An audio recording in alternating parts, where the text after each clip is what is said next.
Parker Lee. I'm Charlotte Spencer. I'm Abbie. Pham.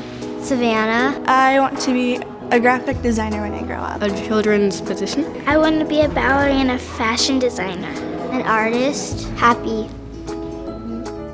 Hi, I'm Matt de la Peña, and we need diverse books. I feel like I'm a living embodiment of why we need diverse books. Growing up, I wasn't a great student.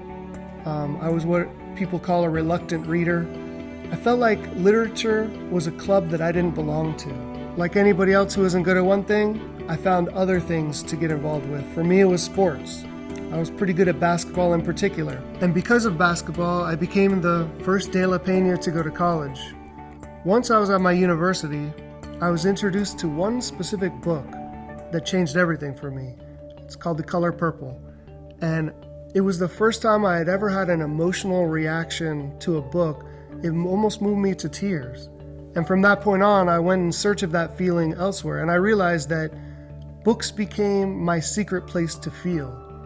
From African American female authors, I found Hispanic authors. And from that point on, I felt like all I wanted to do was be a part of the world of literature. It doesn't matter if you're African American, Asian, disabled, part of the LGBTQ community. We all need to see ourselves in books. Because if we don't see ourselves in books, we may not feel as connected to the human experience, the story of all of us. At the same time, books are more than mirrors.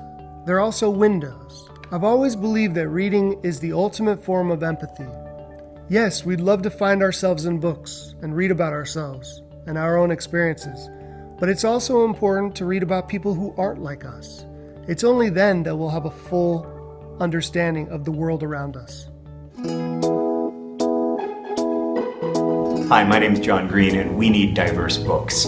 I think we need diverse books because we need to reflect the reality of our communities, and that reality is a very diverse one. One of the magical things about reading to me is that it helps me to imagine the life outside of myself. These books give all readers a glimpse into a culture that they might not be familiar with. I was a huge reader when I was a kid, but I didn't see a lot of myself in the books that I was reading. I remember in my later teens running across a book called Blood Brothers by Stephen Barnes. That was pretty much the time when I saw something that really made me feel like I was seeing a piece of myself in the work. I'm trying to think of when I was a kid what the most sort of diverse book was that I read, and I'm having a hard time thinking of it, which is, I think, in a way what underscores the entire campaign. I didn't know Black women could write books, and I didn't know why I didn't know this. I don't want my children to grow up like me, not having read anybody that, looks like them. When you read, you're reading to discover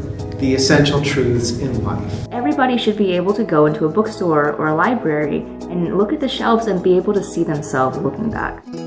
So now you know why our Diverse Books campaign is so important. If we can reach our campaign goal, this will just be the beginning of us putting diverse books into the hands of young readers. Giving children diverse books and getting them into reading in general will open up so many doors for them.